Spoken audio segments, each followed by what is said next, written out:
ఏతల సద్గురు ప్రభు మహారాజ్ గురుర్ బ్రహ్మ గురుర్ విష్ణు గురుర్దేవో మహేశ్వర గురు సాక్షాత్ పరబ్రహ్మ తస్మై శ్రీ గురవే నమః.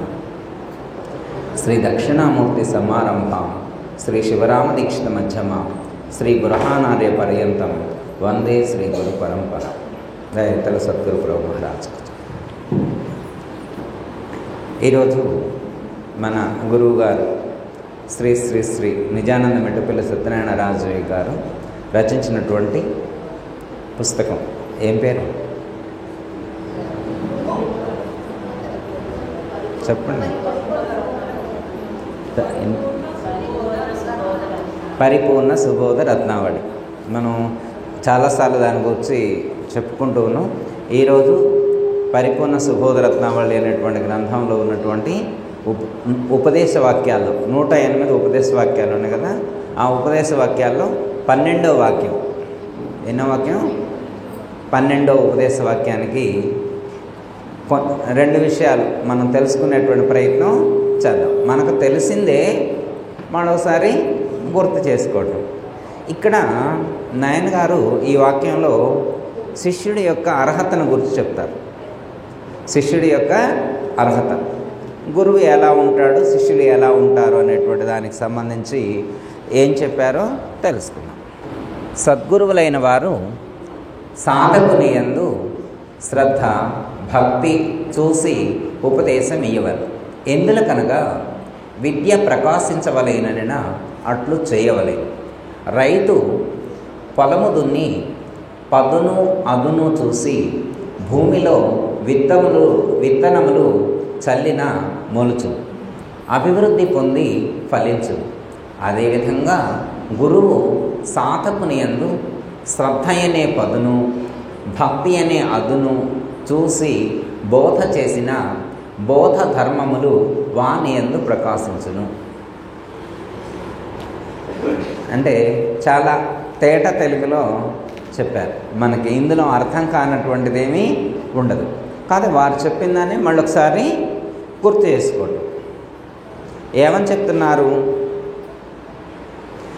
ఎవరికైనా ఉపదేశం ఇవ్వాలి అంటే, ఒక గురువు ఒక శిష్యుడికి ఉపదేశం ఇవ్వాలంటే శిష్యుడికి అర్హత ఉండాలి. గురువు ఉపదేశం ఇవ్వాలంటే శిష్యుడికి అర్హత ఉండాలి. అర్హత ఉన్న శిష్యుడికి మాత్రమే ఉపదేశం ఇవ్వాలి అని చెప్పి ఇక్కడ సూచన చేస్తున్నారు. ఏమిటి అర్హత? అర్హత ఏమని చెప్తున్నారు? భక్తి శ్రద్ధ. భక్తి శ్రద్ధ అనేటువంటి సాధకునిలో శిష్యునిలో భక్తి శ్రద్ధ ఇవి రెండు లక్షణాలు ఉన్నాయా లేవా అనేటువంటి వాటిని పరిశీలించి గురువు శిష్యుడికి ఉపదేశం ఇవ్వటం అనేటువంటిది జరుగుతుంది. అయితే ఇక్కడ ఏమని చెప్పారు నాయన గారు? ఒక రైతుని ఉదాహరణగా చెప్పారు. ఒక రైతు పొలం దున్నిన తర్వాత విత్తనాలు నాటాలంటే ఏం చేస్తారు? పదును అదును. రైతులకు బాగా తెలుస్తుంది. పదును అదును చూసి విత్తనాలు నాటుతారు, అవునా? అలాగే గురువు కూడా ఏం చేయాలి అంటే ఇక్కడ ఏమని చెప్తున్నారంటే శ్రద్ధ అనేటువంటి పదును భక్తి అనేటువంటి అదును చూసి శిష్యుడికి జ్ఞాన బీజం అనేటువంటిది వాళ్ళ యొక్క హృదయ క్షేత్రంలో నాటాలి అని చెప్పి మనకు సూచించడం అనేటువంటిది జరిగింది. కొంతమంది మళ్ళీ ఇంకో ప్రశ్న వేస్తారన్నమాట ఇక్కడ. మరి భక్తి శ్రద్ధ అనేటువంటివి ఉపదేశం తీసుకునే వరకు ఉంటే సరిపోతుందా? ఉపదేశం తీసుకున్న తర్వాత కూడా కొనసాగాల? ఇప్పుడు శ్రద్ధ భక్తి ఉపదేశం తీసుకునే రోజు ఉన్నాయి. ఇవాళ శ్రద్ధ ఉంది, భక్తి ఉంది, ఉపదేశం తీసుకున్నారు. ఇక కేల్కతం కదా, ఇక అంతటితో అయిపోయింది కదా. ఇక మళ్ళా ప్రతి నెల రావాలని చెప్పి ఇవన్నీ వినాలని, ఇవన్నీ చదవాలని, మంత్రం చదువుకోవని, బోధ వినమని, ద్వాదశి షోడశి పంచదశి సాంఖ్యం తారకం అమనస్కం మహావాక్యాలు పరిపూర్ణం ఇవన్నీ వినాలని చెప్తారా ఏంది? అవన్నీ వినాలంటే మనం వింటామా? అవన్నీ వినటానికే శ్రద్ధ ఉండాలా మనకి?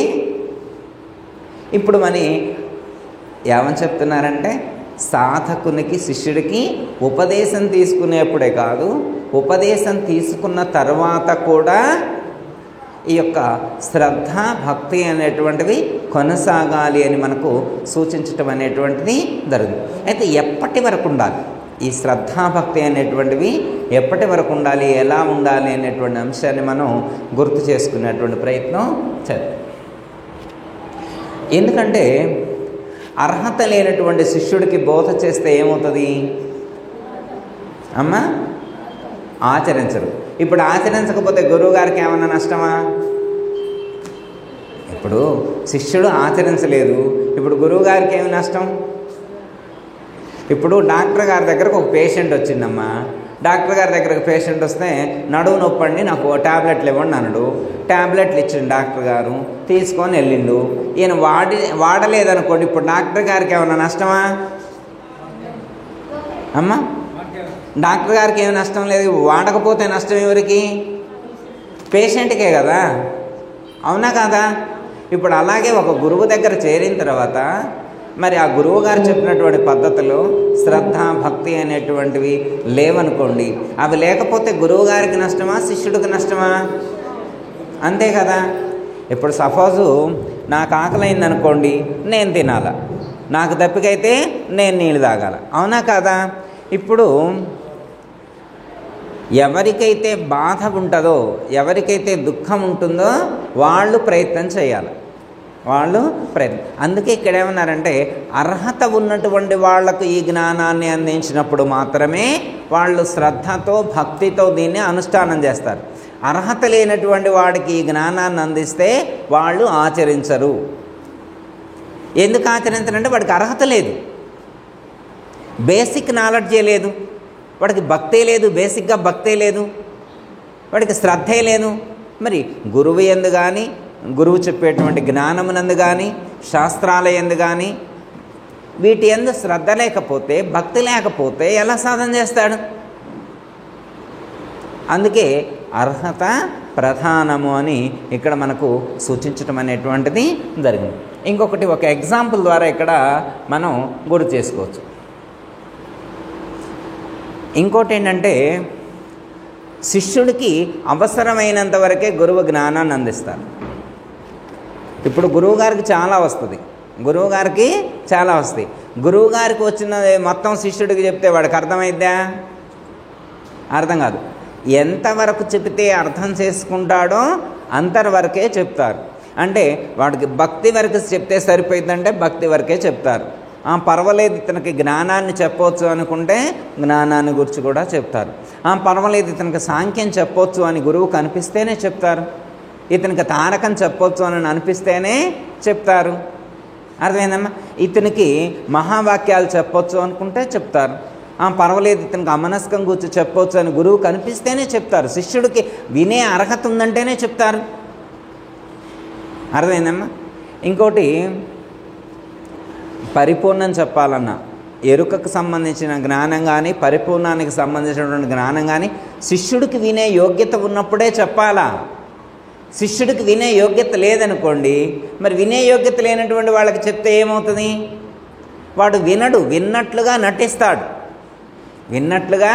నటిస్తాడు, వినడనమాట. అందుకేమన్నారంటే అర్హత లేనటువంటి వారికి అందిస్తే ఇది అబ్బేటువంటిది కాదు అంటారు కదా. అందరికీ అందబోదురా పరిపూర్ణ బోధ, అందరికీ అందబోదురా అని చెప్పి, అంటే ఈ పరిపూర్ణ బోధ అనేటువంటిది ఇది అందరికీ అందేటువంటిది కాదు, అర్హత ఉన్నటువంటి వారికి మాత్రమే ఇది అందుతుంది అని మనకు సూచించడం అనేటువంటిది జరిగింది. ఎందుకంటే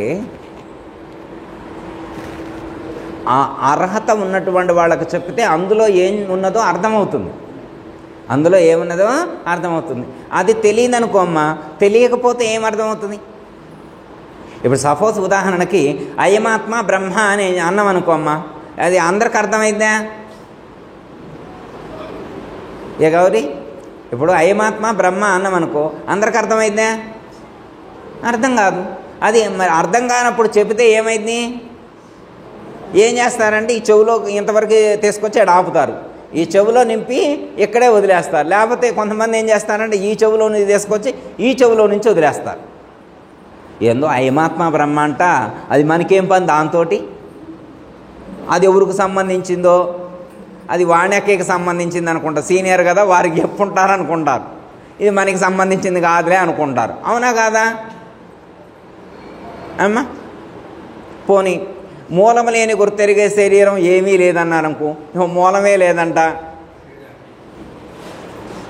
అది మనకి సంబంధించి. మూలం ఉన్న దాని గురించి చెప్పాలి ఎవరన్నా చెబితే, ఇక మూలం లేని దాని గురించి మాకెందుకు అయ్యా ఈ బోధలు బాగానే ఉన్నాలే.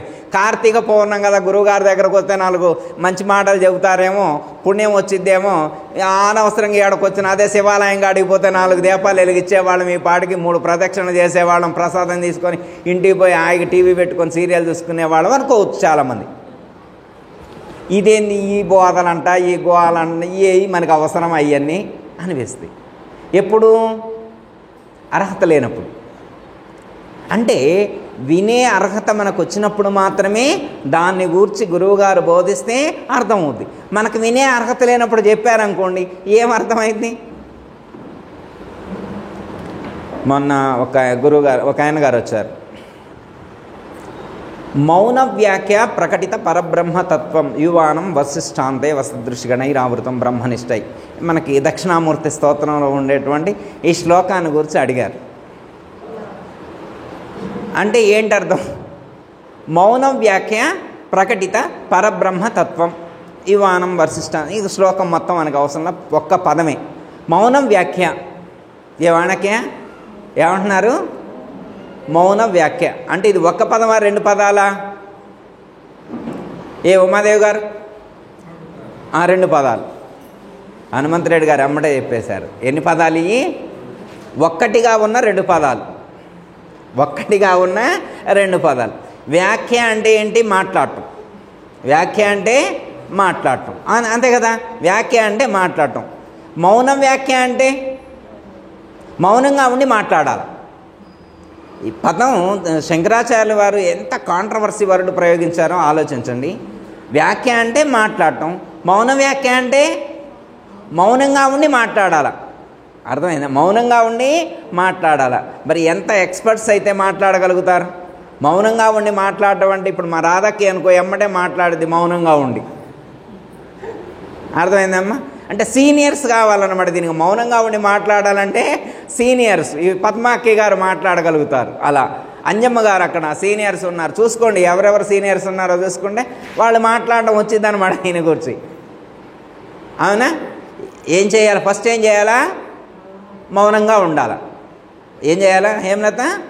మౌనంగా ఉండాలి. ఇప్పుడు 1 నిమిషం అందరం మౌనంగా ఉన్నాం. మౌనంగా ఉండి మాట్లాడండి మీరు చూద్దాం. ఇవాళకే మౌనంగా నేనొక్కడే మాట్లాడతా, మీరందరూ మౌనంగా ఉండి మాట్లాడండి, నేను వింటా, నాకేమైనా అర్థమైద్దాం.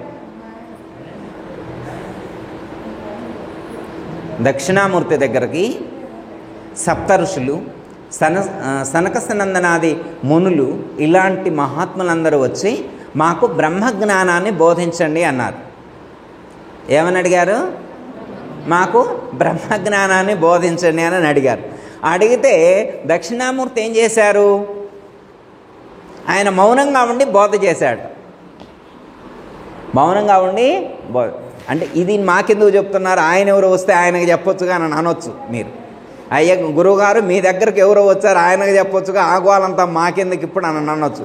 అంటే మనం కూడా అలాంటి అర్హత ఉన్నోడమే అని అనుకొని నేను చెప్తున్నా. అర్థమైనా? ఆయనకు ఒక్కడికి సంబంధించింది కాదు, మనందరికి కూడా సంబంధించి. ఆయన ఏమన్నాడంటే, ఆయన క్వశ్చన్ ఏంటంటే, ఆయన అడిగింది నన్ను, ఇప్పుడు వీళ్ళు బ్రహ్మజ్ఞానం గురించి అడిగారు, ఆయన మౌనంగా ఉండి మాట్లాడారు అన్నారు. లక్ష్మి గారు మౌనంగా ఉండి మాట్లాడాడట, బోధ చేశాడట. ఇప్పుడు ఆయన మౌనంగా ఉండి బోధ చేస్తే అసలు ఇంతకి వీళ్ళకి అర్థమైందా కాలేదా? అమ్మా వీళ్ళు సాటిస్ఫై అయ్యారా? అమ్మ ఇంత మైకు పెట్టుకొని ఇంత పెద్దగా గొంతు తెరిచి అరుస్తుంటేనే అర్థం కావటం లేదు అంటున్నారు. ఏమనకి ఇంత పెద్దగా మాట్లాడుతుంది, ఏదో గోలాగుంది, మాకేం అర్థం కావటం లేదు అనిపిస్తుంది. అవునా కాదా? మరి అలాంటిది ఆయన మౌనంగా ఉంటే చెప్పిండంట. మరి ఆయన మౌనంగా ఉండి చెప్తే వీళ్ళకి అర్థమైందా కాలేదా అని ఆయన ప్రశ్న. చెప్పినవాడు మహాత్ముడు, అందులో ఏమాత్రం సందేహం. దక్షిణామూర్తి చెప్పారు, చెప్పింది ఎవరు? దక్షిణామూర్తి. విన్నదెవరు? సప్తఋషులు, సనక సనందనాది మునులు విన్నారు. మరి ఆయన చెప్తే వీళ్ళకి ఎలా అర్థమైందా కాలేదా అని ఈయన ప్రశ్న. ఇప్పుడు నాకు ఆయన అడిగింది ఏంటంటే, ఆయన ఏం చెప్పిండో అర్థమైంది, ఈయనకు అర్థమైంది, కానీ అసలు ఆ వచ్చిన ఋషులకు అర్థమైందా కాలేదా అని ప్రశ్న వేసిండు. నేను చెప్పా దక్షిణామూర్తి. అక్కడ బోధ చేసింది ఎవరు? దక్షిణామూర్తి. వచ్చినటువంటి వాళ్ళు అంతటి అర్హత ఉన్నటువంటి సమర్థులు, వచ్చినటువంటి వాళ్ళు అంతటి అర్హత ఉన్నటువంటి సమర్థులు కాబట్టి ఆయన ఒక్క మాట ఇలా అన్నా కానీ అర్థమైంది. ఆయన ఒక్క మాట కూడా అనలేదట. సరే, ఆయన ఒక్క మాట కూడా అనకపోయినా కానీ వీళ్ళు వెళ్ళేప్పుడు ఒక మాట అని వెళ్ళారు. సప్తఋషులు కానీ సనకసనందనాది మునులు వెళ్ళేప్పుడు ఒక మాట అన్నారు, స్వామి మీరు చెప్పిన బోధ మాకు అర్థమైందని చెప్పి వెళ్ళారట. అమ్మయ్య, ఇప్పుడు మీరు కూడా మౌనంగా ఉండి నాకు చెప్పారు కదా, నాకు అర్థమైంది. ఏ గౌరీ, చెప్పినవా ఏమన్నా నువ్వు? నిజంగా చెప్పిన, అది అక్కడే వచ్చి ఆగింది, ఇక్కడ దాకా రావట్లేదు. పంపించినవా మధ్యలో ఆగిపోయింది ఏంటి అంటే ఎలా చెప్పాడు?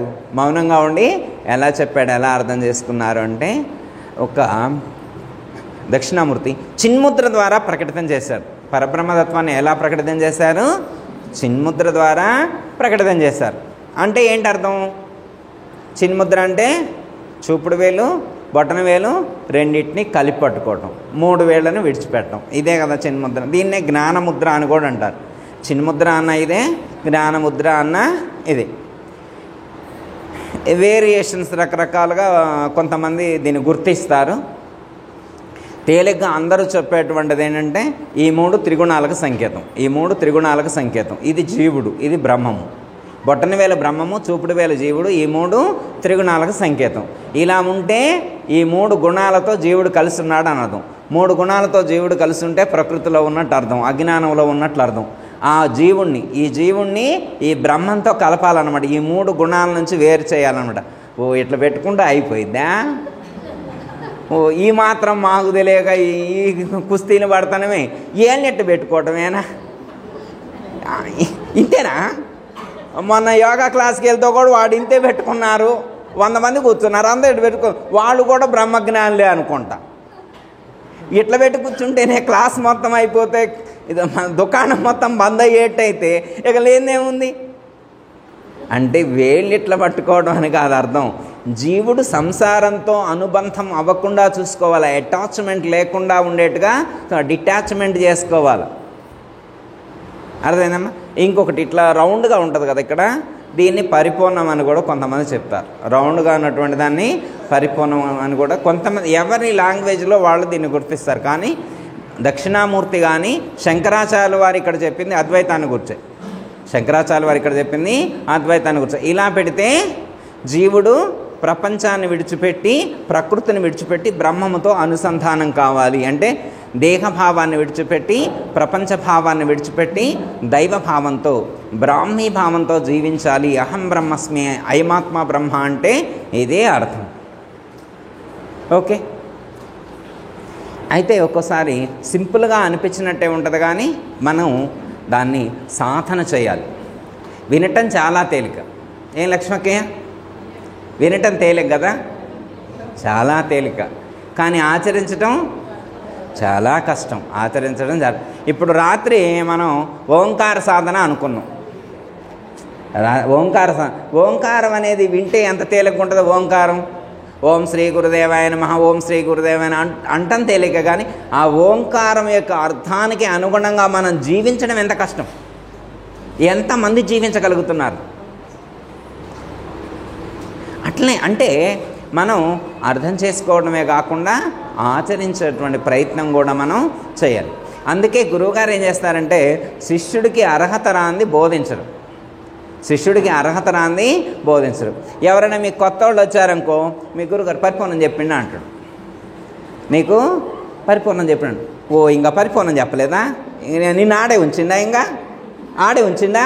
నాకు తెలుసు ఈ గురువు నిన్ను ముందుకు పోనీడు, ఈ గురువుగారు నిన్ను ముందుకు పోనీడు. అంటే నాకు అర్హత లేకపోబట్టే నా గురువుగారు నాకు ఆ పై మాట చెప్పట్లేదని అనుకోడు.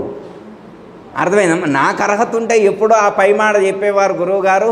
నాకు అర్హత లేదని అనుకోడు, నన్ను కావాలనే గురువుగారు ఎక్కడ ఉంచుతున్నారు అనుకుంటున్నా. అలా ఉండదన్నమాట. అలా ఎప్పటికీ ఉండదు. ఏ గురువు కూడా స్వార్థంగా ఉండరమ్మా. ప్రతి గురువు కూడా నిస్వార్థంగానే తన దగ్గర తనను ఆశ్రయించినటువంటి వారికి అలాంటి జ్ఞానాన్ని అందించేంత వరకు గురువు ఎప్పుడూ సిద్ధంగా ఉంటారు.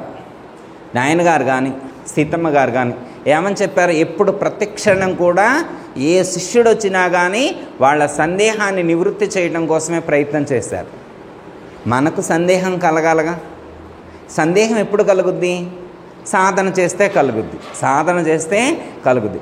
ఇంకొకటి, మీరు సీనియర్స్ అనుకోమ్మా, ఇదంతా అర్థమైంది అనుకో, ఇక మీకు సందేహం ఎందుకు కలుగుద్ది? ఇప్పుడు కొత్తగా లెర్నర్స్ ఉన్నారనుకో, కొత్తగా నేర్చుకునే వాళ్ళు ఉన్నారనుకో, వాళ్ళకి సందేహాలు కలుగుతాయి. ఇప్పుడు కొత్త వాళ్ళకి సందేహాలు కలుగుతాయి, పాత వాళ్ళకి ఎందుకు కలుగుద్ది? ఏ గౌరీ, పాత వాళ్ళకి కూడా సందేహాలు కలుగుతాయా? ఇప్పుడు జన్మరహితం అయిద్దంటారు కదా, మరి ఈ జన్మరహితం అయినటువంటి వాళ్ళందరూ పరిపూర్ణంలో ఉంటారా, ఎరుకలో ఉంటారా? సీనియర్స్కి ఈ ప్రశ్న ఇది, వాళ్ళకి సందేహం కలగదు, నాలాంటి వాళ్ళకి కలుగుతుంటుంది. నేను జూనియర్ కాబట్టి నాలాంటి వాళ్ళకి అప్పుడప్పుడు కలుగుద్ది అనమాట. మరి ఎంత పరిపూర్ణం తెలుసుకున్న తర్వాత, మరి జన్మరహితమైన తర్వాత ఈ జన్మరహితమైనటువంటి ఆయన మరి ఎరుకలో ఉంటాడా, పరిపూర్ణంలో ఉంటాడా? అసలైతే ఆడో చూడండి, ఇప్పుడు ఇక్కడి నుంచి మనం ఇంటికి వెళ్ళామనుకోమ్మ, ఉంటే ఆశ్రమంలో ఉండాలా, లేకపోతే ఆటోలో ఉండాలా, లేకపోతే ఇంట్లో ఉండాలా? ఇక్కడ లేడంటే ఇంకో చోట ఉండాలి కదా అర్థం. మరి ఇక్కడి నుంచి అక్కడికి వెళ్తే మరి ఆ ఎక్కడ ఉన్నాడని తెలుసుకోవాలి కదా. అక్కడ ఎక్కడ నుండి ఉంటాడు? ఆ వెళ్ళిన ఆయన అంటే ఈ శరీరాన్ని విడిచిపెట్టిన తర్వాత ఎక్కడికో చోటుకి వెళ్తారా? ఏమానకి వెళ్తారా? అమ్మ, ఇన్నాళ్ళు ఇందులో ఉన్నాడు కదా, ఇన్నాళ్ళు ఇందులో ఉన్నాడు కదా, ఇప్పుడు ఇందులో నుంచి బయటికి పోయిండు. పోడా కొన్నేళ్ళు అయిన తర్వాత పోడండి అంటమా? ఉమాదేవి గారు వెళ్తాడా శరీరాన్ని వదిలిపెట్టి? వెళ్తారు కదా. ఆ వెళ్ళిన ఆయన ఏ ఊరు పోతారు? ఆ పొయ్యేదేదో మరి పరిపూర్ణంగా అడిగి పోతారా, ఎరుక్క అడిగి పోతారా? మరి పరిపూర్ణంలో పోవడానికి ఏమైనా ఉందా ఆడ? మరి ఎరుకలోనే ఉండేటైతే మనకి జన్మరహితం ఎట్టయినట్టు? మరి నాకు ఇలాంటి డౌట్లు వస్తాయి, మీకు రావు అసలు, మీరు సీనియర్స్. అదేనమ్మా.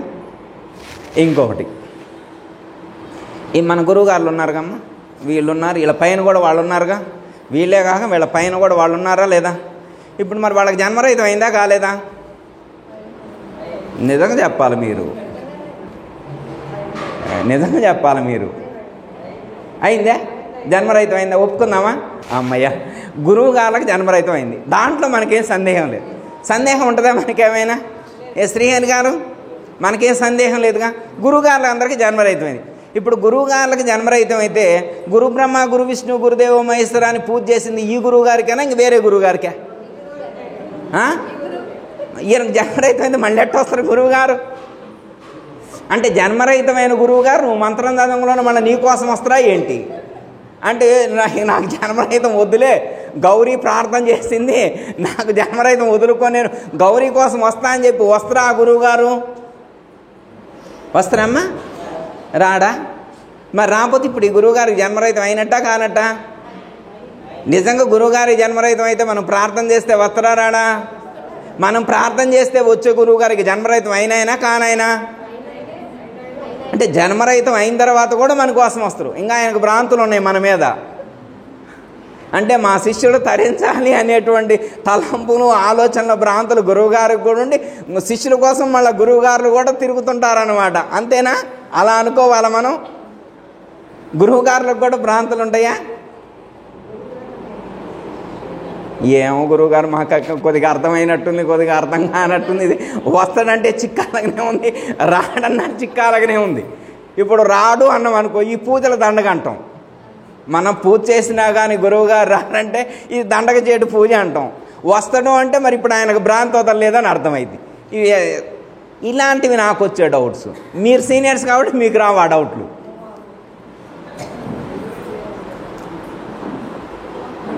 అంటే దీనికి మాత్రం చెప్తామా, భగవద్గీతలో శ్రీకృష్ణ పరమాత్మ దీనికి సమాధానం చెప్తారు.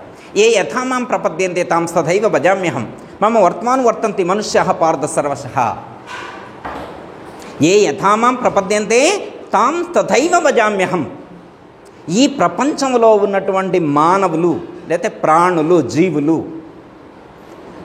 ఎవరు నన్ను ఏ రూపంతో ఆరాధిస్తే నేను ఆ రూపంతో వచ్చి వాళ్ళని అనుగ్రహిస్తా. అర్థమైందమ్మా? ఈ ప్రపంచంలో ఉన్నటువంటి భక్తులు, జ్ఞానులు, యోగులు ఎవరు ఏ రూపంతో ఆరాధిస్తే నేను ఆ రూపంతో వచ్చి ఆ నామంతో వచ్చి వాళ్ళను అనుగ్రహిస్తాను అన్నాడు. ఎవరమ్మ వస్తా అన్నది? శ్రీకృష్ణ పరమాత్మ. శ్రీకృష్ణ పరమాత్మ అంటే ఫ్లూట్ పట్టుకొని ఉంటాడు, గోవర్ధనగిరి ఆయనేనా? అంటే మళ్ళా శ్రీకృష్ణుడు అంటే మరి ఫ్లూట్ పట్టుకున్న ఆయన, నెమలి పింఛం పట్టుకున్న ఆయన అనుకోవటం ఇది పరిమితమైన జ్ఞానం. శ్రీకృష్ణుడు అంటే ఎవరు? బహిరంతస్య భూతానామచరంచరమేవచ. బహి అంటే బయట, అంతః అంటే లోపల, లోపల వెలుపల అనేటువంటి నిర్ణయం లేకుండా పిప్పీలకాది బ్రహ్మ పర్యంతం వరకు అనుసృతమై వ్యాపించి ఉన్నటువంటి పరబ్రహ్మ తత్వం ఏదైతే ఉన్నదో, పరమాత్మ స్వరూపం ఏదైతే ఉన్నదో అది శ్రీకృష్ణ పరమాత్మ యొక్క నిజస్వరూపం. అట్టి సర్వత్రా వ్యాపించి ఉన్నటువంటి పరబ్రహ్మ తత్వం ఏదైతే ఉన్నదో అట్టి పరబ్రహ్మ తత్వము మన సాంప్రదాయాలు ఏమని చెప్తారు? అధిష్టాన చేతన బ్రహ్మం అంటారు. శ్రీకృష్ణ పరమాత్మ అన్న అధిష్టాన చేతన బ్రహ్మం అన్న ఒక్కటే. ఆ అధిష్టాన చేతన బ్రహ్మము లేకపోతే ఆ శ్రీకృష్ణ పరమాత్మ మీరు ఏ రూపంతో ఆరాధిస్తే ఆ రూపంతో వచ్చి అనుగ్రహిస్తారు. భ్రాంతి గురువుగారులకు లేదు. భ్రాంతి గురువుగారు, భ్రాంతి ఉన్నవాళ్ళం మనం ఒక నామానికి రూపానికి కట్టుబడును.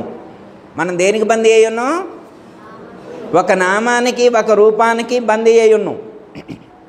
కొంతమంది ఈ రూపానికి ఈ నామానికే దండం పెడతా అంటారు.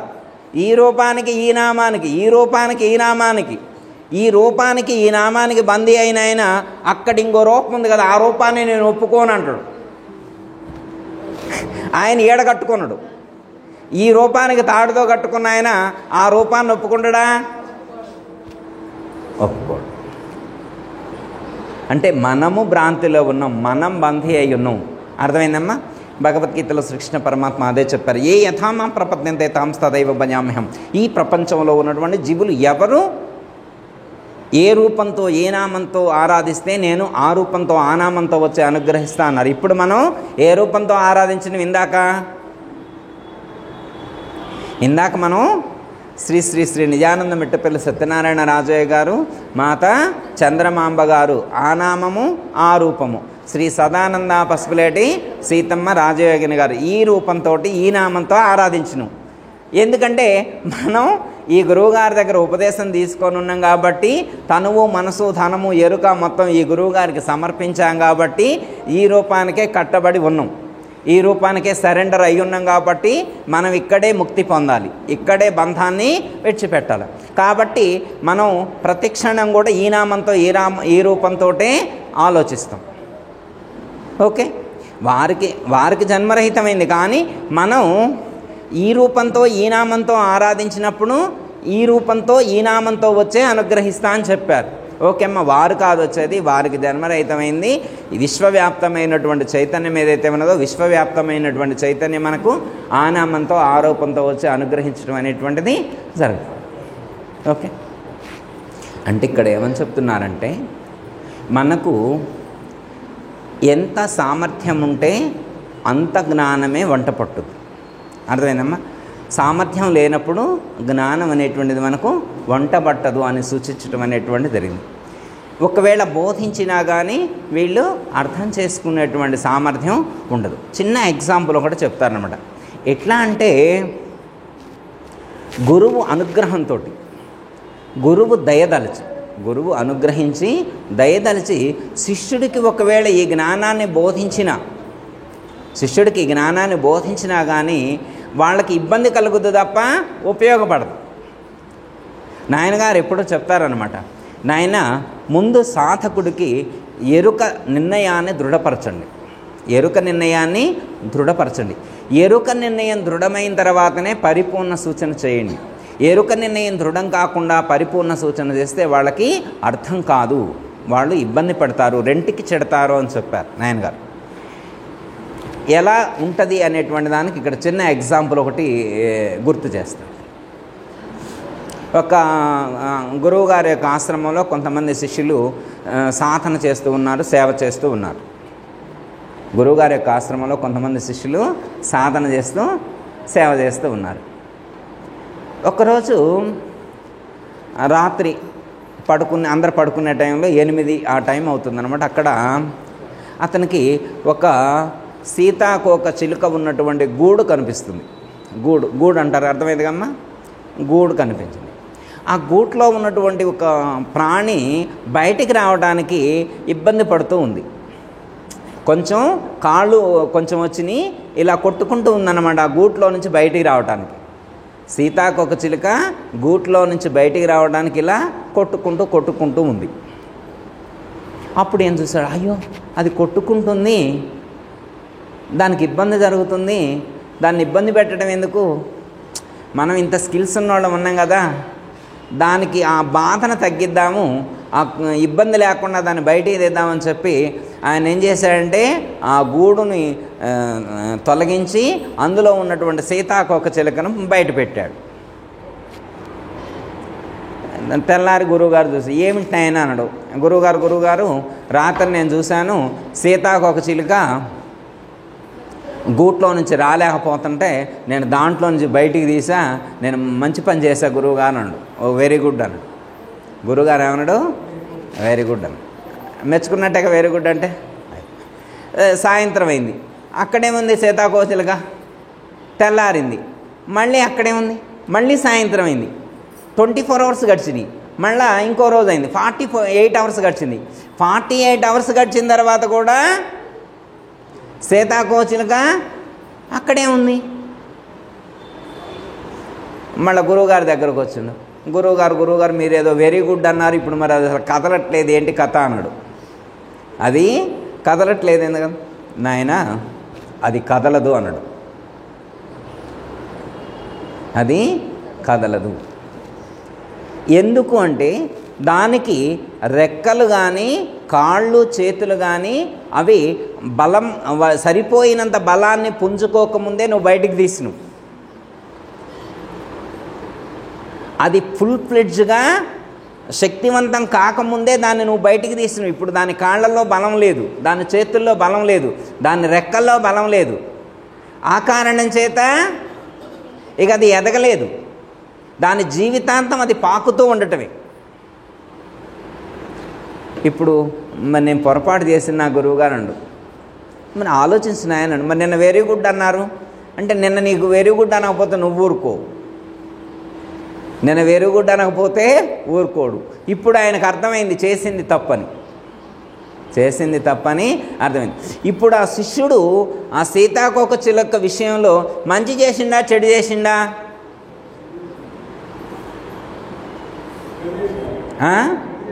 చెడు చేసిండు.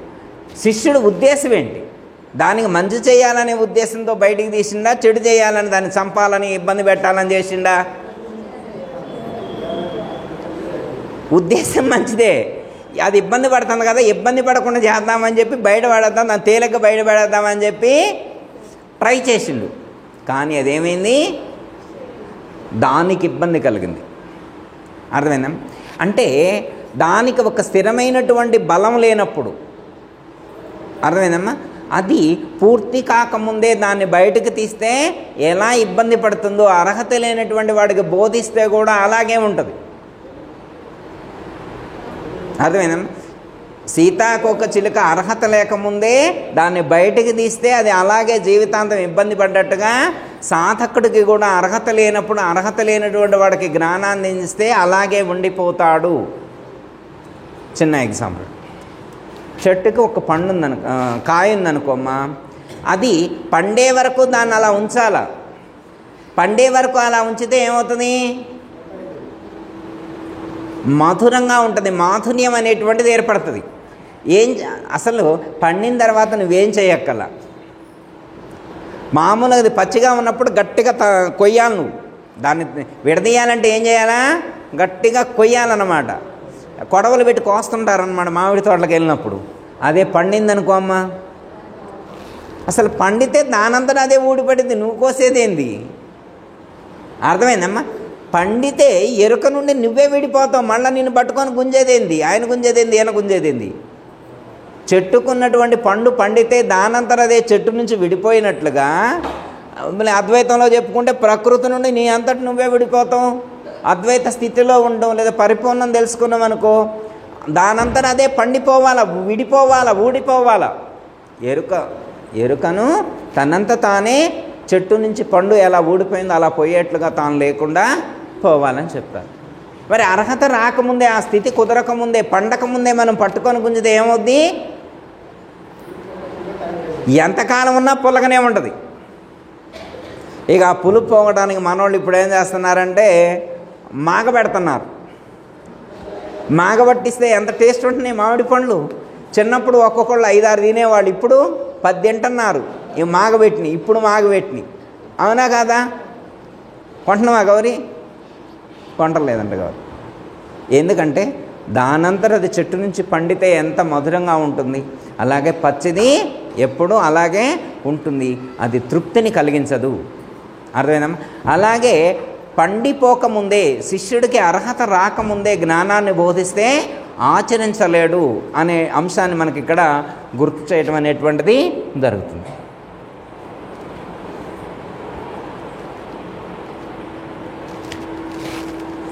ఇంకోటి ఇక్కడ మనకి 2 అంశాలు సూచించారు నాయన గారు. శిష్యుడికి ఏ ఉండాలన్నారు? భక్తి, శ్రద్ధ. భక్తి, శ్రద్ధ, పదును అదును, పదును అదును. అంటే రైతుకు గుర్తు చెప్పేటువంటి దాంట్లో పదును అన్నారు. పదును అంటే ఏంటి అర్థం? పొలం తడిగా ఉండాలి, పొలం తడిగా ఉండాలి. అదును అంటే వేసిన విత్తనం నాటుకునేటువంటి ఎన్విరాన్మెంట్, అలాంటి వాతావరణం అక్కడ కనిపించాలి. అర్థమైందమ్మా? అలాగే శిష్యుడి యొక్క హృదయంలో కూడా ఆ భక్తి, ఆ శ్రద్ధ అనేటువంటివి తొణికిసలాడుతూ ఉండాలన్నమాట. అవి ఉన్నప్పుడు మాత్రమే దీన్ని బోధిస్తే వాళ్ళకి అర్థమవుతుంది. అర్థమైందమ్మా? అర్హత లేనప్పుడు బోధిస్తే ఇబ్బంది కలుగుతుంది. ఏమవుతుంది? వాళ్ళు ఆచరించరు. ఆచరించకపోతే ఏమవుతుందంటే గురువు యొక్క విలువైనటువంటి సమయం దుర్వినియోగం అవుతుంది.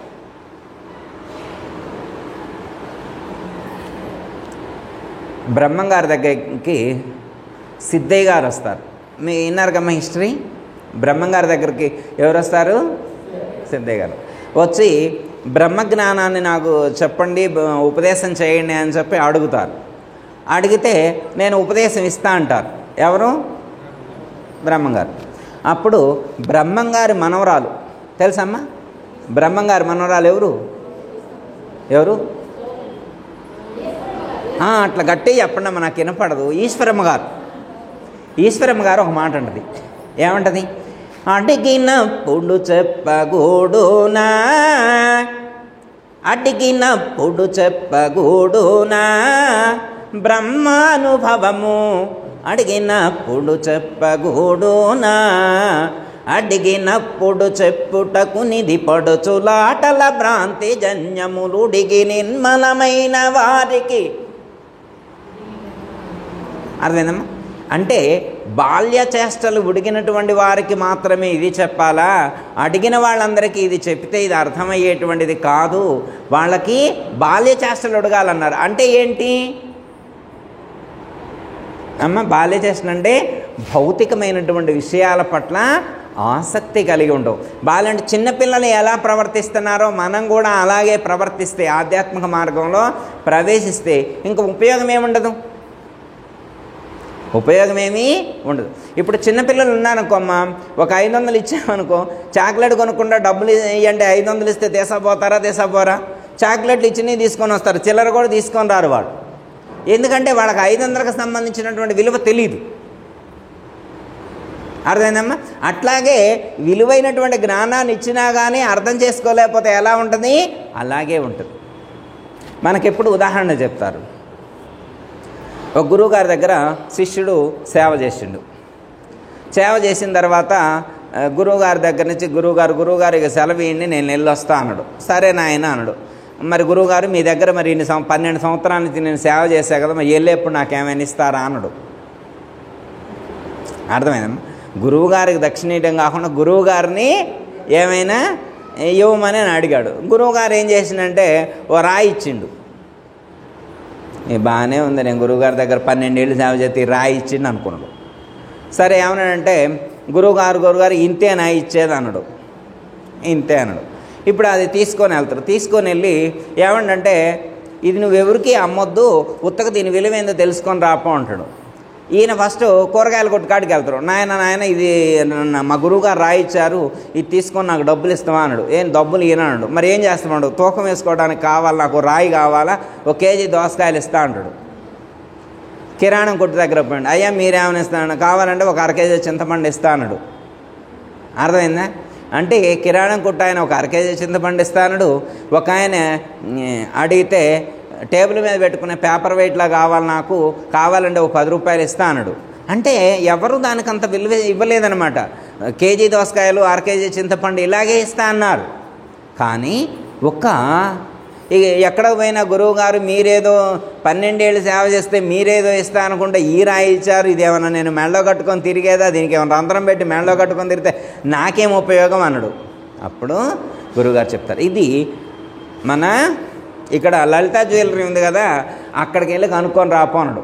లలితా జ్యువెలరీ కాడికి వెళ్ళి డైమండ్ జోన్ ఉంటుంది, అక్కడికి వెళ్ళి వాళ్ళని కనుక్కొని రా అన్నాడు. అప్పుడు లలితా జ్యువెలరీలోకి వెళ్ళి అక్కడికి వెళ్ళి అయ్యా మా గురువు గారు ఉందన్నాడు, ఇది ఎంత విలువ చేస్తావు కనుక్కొని రమ్మన్నాడు, మరి ఇది ఏమైనా కొంటారు అంటే అయ్యా ఇది పరీక్ష చేసి చెప్తాడు. లోపలికి వెళ్ళి టెస్ట్ చేస్తారు. టెస్ట్ చేసిన తర్వాత అప్పుడు ఆయన చెప్తున్నాడు, అయ్యా ఇది మేము కొంటాం, ఎంత డబ్బులు కావాలో నువ్వు అడగండి, నువ్వెంత ఎక్స్పెక్ట్ చేస్తున్నావో ఈ స్టోన్ కోసం నువ్వు అడుగు అంటారు. నేను ఎక్స్పెక్ట్ చేసేది మా గురువుగారు కనుక్కొని రమ్మన్నాడు వచ్చాను. మా గురువుగారు నాకు ఇది గిఫ్ట్గా ఇస్తున్నాడు, నేను అమ్మడానికి వచ్చా, రేటు కనుక్కోమన్నాడు, అందుకని వచ్చాడు. సరే ఇప్పుడు నెట్ క్యాష్ కావాలంటే 2 crores ఇస్తామన్నాడు. నెట్ క్యాష్ కావాలంటే 2 కోట్లు ఇస్తాడు. మా గురువుగారు అమ్మొద్దా అన్నాడు, ఇది కనుక్కొని రమ్మన్నాడు అన్నాడు. ఓ అయితే మీ గురువుగారు చెప్పు, last and final 5 crores, last and final 5 crores, 5 కోట్లు ఇస్తా అని చెప్పి మీ గురువుగారు అన్నాడు.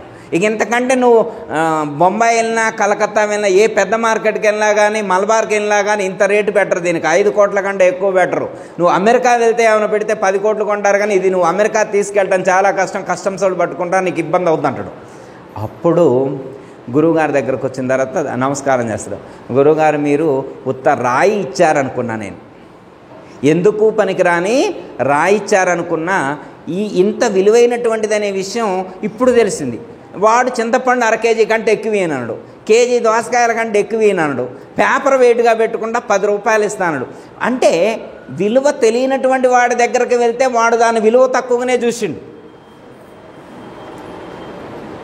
విలువ తక్కువ వాడి దగ్గరికి వెళ్ళి నిల్చుంటే ఏముంది, వాడు విలువ తక్కువగానే చూస్తారు. ఏమనకే ఎవరి దగ్గర చెప్పాలి విలువైన జ్ఞానం గురించి? విలువ తెలిసిన వాడికి చెప్పాల. ఎవరికి చెప్పాలా? విలువ తెలిసిన వాడికి చెబితే విలువగా చూస్తారు. అర్థమైందమ్మా? అందుకే ఇక్కడ ఏమంటున్నారు, అర్హత ఉన్నవాడికి బోధించినప్పుడు మాత్రమే ఇందులో ఉన్నటువంటి ఆ విలువ ఏంటో తెలుస్తుంది. తాతగారు మరి ఆ సిద్ధయ్య వచ్చాడని మీరు ఈ యొక్క బ్రహ్మజ్ఞానాన్ని చెప్తా అంటున్నారు, అడగ్గానే చెప్పడానికి ఇదేమైనా అల్పమైనటువంటి విషయమా? బ్రహ్మజ్ఞానం ఎట్లా అంటే అమ్మా, మనకి ఉపనిషత్తుల్ని శృతులు అంటారు. ఏమంటారు ఉపనిషత్తుల్ని? శృతులు. అంటే శృతులు అంటే ఏంటి? వెనకటి రోజుల్లో పుస్తకాలు లేవు. ఏమలత? వెనకటి రోజుల్లో పుస్తకాలు లేవట. ఏముండేది? గురువు చెబితే శిష్యుడు వినటం మాత్రమే ఉండేది. గురువు చెబితే శిష్యుడు వినటం మాత్రమే ఉండేది. మరి గురువు రోజు చెప్తాడా? మనకు ఒక మాట చెప్తారు, గురువు వెంటనైనా ఉండాలా, ఎంటనైనా ఉండాలి అనేటువంటి శాస్త్రం. గురువు వెంట ఉంటే ఏంటి ఉపయోగం? వారికి ఎప్పుడు చెప్పబుద్ధి అయితే అప్పుడు చెప్తారు. ఇంట్లో ఉంటే ఎప్పుడు చెప్పబుద్ధి అయితే అప్పుడు. అంటే గురువుకు దగ్గరలో ఉంటే వారికి ఆ జ్ఞానం గుర్తుకొచ్చినప్పుడు శిష్యుడికి బోధ చేస్తారు. ఇప్పుడు ఇవన్నీ కూడా శిష్యులు విని నేర్చుకొని మనకు ఒకరి నుండి ఒకరు ఇప్పటి వరకు మనకు వచ్చినటువంటి ఉపనిషత్తులు. ఎన్ని ఉపనిషత్తులు మొత్తం? 11 అక్కయ్య గారు చెప్పారని 1180 ఉపనిషత్తులు ఉన్నాయంట. రాత్రి మనం ఒక ఉపనిషత్తు గురించి చెప్పుకున్నామమ్మా, అమృత బిందు ఉపనిషత్తు గురించి చెప్పుకున్నాం రాత్రి. అదేనమ్మా, అవి 1180 ఉన్నాయి. అవన్నీ కూడా గురువు చెప్తూ ఉంటే శిష్యుడు విని మళ్ళీ తర్వాత తన శిష్యులకి ఇలా ఒకరి ద్వారా ఒకరికి అందించబడినటువంటివి ఈ ఉపనిషత్తులన్నీ కూడా. అర్థమైందమ్మా? ఎంత విలువగా ఉండేటువంటిది అంటే అంత విలువగా వాళ్ళు చూసుకునేటువంటి వారు. శిష్యులు అంటే వినేవాళ్ళకి ఎంత శ్రద్ధ ఉంది అనేటువంటి దానికి ఎగ్జాంపుల్ చెప్తున్నాను అనమాట. గురువుగారు శిష్యులు ఇద్దరు పడుకునేవాళ్ళకమ్మ. పడుకున్నప్పుడు గురువుగారికి ఎప్పుడో అర్ధరాత్రి 2 వాడు గుర్తొచ్చింది. గురువుగారికి ఒకటి స్ఫురించింది. వెంటనే శిష్య అన్నాడు. వెంటనే లేచి కూర్చొని గురుదేవా అన్నాడు. నాయన నాకు ఒకటి గుర్తుకొచ్చింది చెప్దామనుకున్నా, చెప్పండి గురుదేవా అన్నాడు. ఏమన్నాడు? ప్రజ్ఞానం బ్రహ్మ అన్నాడు. ఏమన్నాడు? ప్రజ్ఞానం. అమ్మయ్య, గురువుగారు ఇవాళ ఒక వాక్యం చెప్పారు. ఇక అది మళ్ళీ గురువుగారు ఎప్పుడు చెబుతారో రేపు చెప్పొచ్చు, ఎల్లుండి చెప్పొచ్చు, ఎప్పుడైనా చెప్పొచ్చు. ఎప్పుడు చెబితే అప్పుడు, అంతేగాని చెప్పి నాకు ఇప్పుడు చెప్పు నేను వింటానని అని కాదు. అడిగినా చెప్తారు కానీ గురువుగారు అట్లా చెప్తుండు. ఇప్పుడు ప్రజ్ఞానం బ్రహ్మ అని గురువుగారు చెప్పిండు. మనకి గురువుగారు చెప్పారా లేదా ప్రజ్ఞానం బ్రహ్మని? మనకు కూడా చెప్పారు అనుకుంటా. చెప్పనాకే అప్పుడు చెప్పారు, మనకి కూడా చెప్పారు ప్రజ్ఞానం బ్రహ్మ అని చెప్పారు. అంటే ఏంటి అర్థం?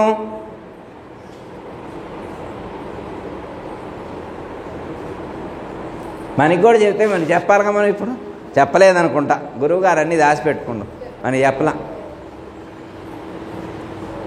ఉమాదేవి గారు చెప్పారు కదా ప్రజ్ఞానం. ప్రకృతిలో ఉన్న జ్ఞానమే బ్రహ్మము. ప్రకృతిలో ఉన్న జ్ఞానమే బ్రహ్మం. ప్రకృతి అంటే ఏంటి? శరీరం. ప్రకృతి అంటే శరీరం. ఈ శరీరంలో ఉన్న జ్ఞానమే బ్రహ్మము. గురువుగారు అట్లా ఈ శరీరంలో జ్ఞానం ఉందా? మాకు ఇన్నాళ్ళ నుంచి తెలియలేదే. అది ఎప్పటి నుంచి ఉంటుంది ఇందులో? మేము మన స్కానింగ్కి పోయి వచ్చినప్పుడు కూడా ఏం కనపడలేదే. అది ఎన్నాళ్ళ నుంచి ఉంటుంది? అది ఎప్పుడో ఒకసారి వచ్చి ఉండదు, పడుకున్నప్పుడు వచ్చి ఉండొచ్చు, ఎప్పుడోసారి. ప్రజ్ఞానం బ్రహ్మ అంటే ప్రకృతి యందు ఉన్నటువంటి జ్ఞానమే బ్రహ్మము. అంటే శరీరమునందు ఉన్నటువంటి తెలివి ఏదైతే ఉన్నదో, శబ్దస్పర్శ రూపరసగంధాదులు కలిగేటువంటి తెలివి ఏదైతే ఉన్నదో అదే బ్రహ్మము అనేటువంటి సత్యాన్ని వారు బోధించారు. ఆ శిష్యుడు విని మళ్ళీ కొంతకాలం అయిన తర్వాత వాళ్ళ శిష్యుడికి చెప్తే వాళ్ళ శిష్యుడు విని ఇలా మనకు ఒక్కొక్క వాక్యం, ఒక్కొక్క విషయం మనం ఇప్పటి వరకు కూడా కొన్ని లక్షల సంవత్సరాల నుంచి ఇప్పటి వరకు కూడా మనకు ఇలా జ్ఞానం అనేటువంటిది శృతుల ద్వారా వినటం ద్వారా మనకు లభించడం అనేటువంటిది జరిగింది. ఓకే, అది ఇక్కడ భాగవత కృష్ణదేశకులు వారు ఒక మాట చెప్తారు. నీ వద్దకు వచ్చిన గని పరిశుద్ధపు బోధోక్తమైన సూక్తులు గుప్పి అందుకు తగిన యుక్తులు చెప్పి. నీ వద్దకు వచ్చిన గని పరిశుద్ధపు బోధోక్తమైన సూక్తులు గుప్పి అంటే గురువుగారు ఎప్పుడు చెప్తారంటే గురువుగారి దగ్గరకు వస్తే కదా చెప్పేది. గురువుగారు మా ఇంటికి, గురువుగారి దగ్గరకు నేను పోట్ల, గురువుగారే మా ఇంటికి వస్తారు. ఎప్పుడంటే అప్పుడు వచ్చి చెబుతారు. మాకు గురువుగారు ఖాళీనే ఉంటుంది ఇంట్లో, మేము ఫోన్ చేస్తే చాలు వచ్చి చెబుతారు. మేము గురువుగారి దగ్గరికి వెళ్ళక్కల్లా, గురువుగారి దగ్గరికి వెళ్ళక్కల్లా. మేము చాలా బిజీ, మామూలు బిజీయా.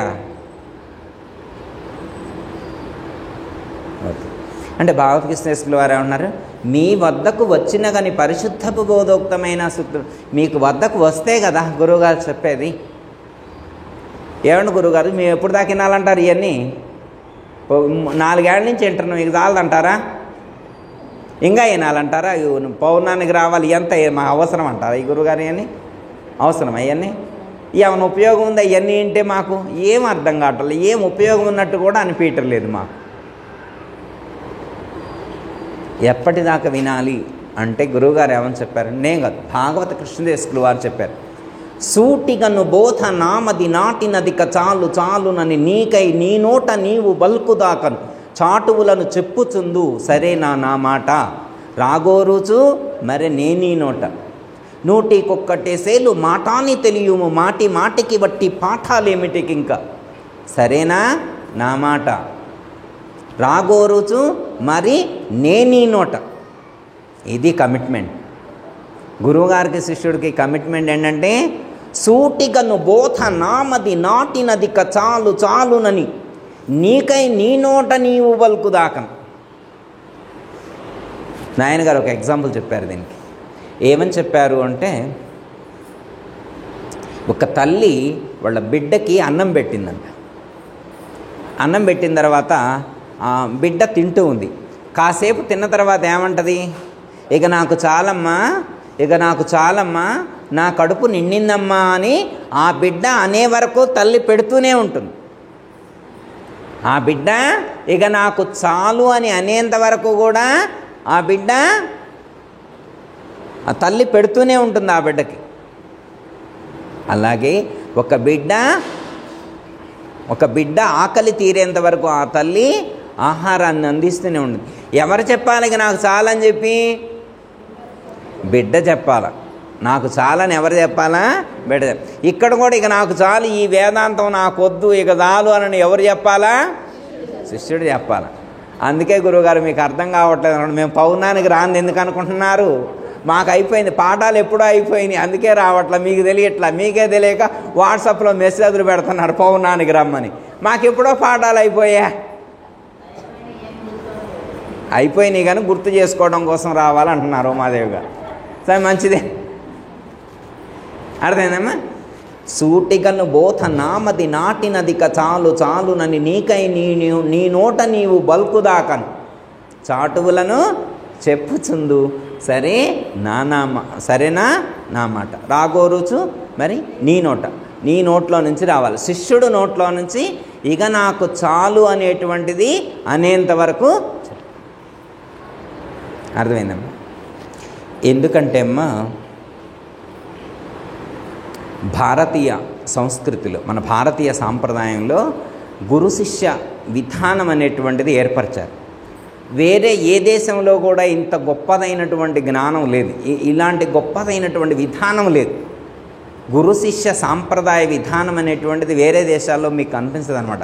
ఒక్క మన భారతీయ సంస్కృతిలోనే ఇట్లా అన్యోన్యమైనటువంటి గురు శిష్య సంబంధం అనేటువంటిది కొనసాగుతూ ఉంటుంది.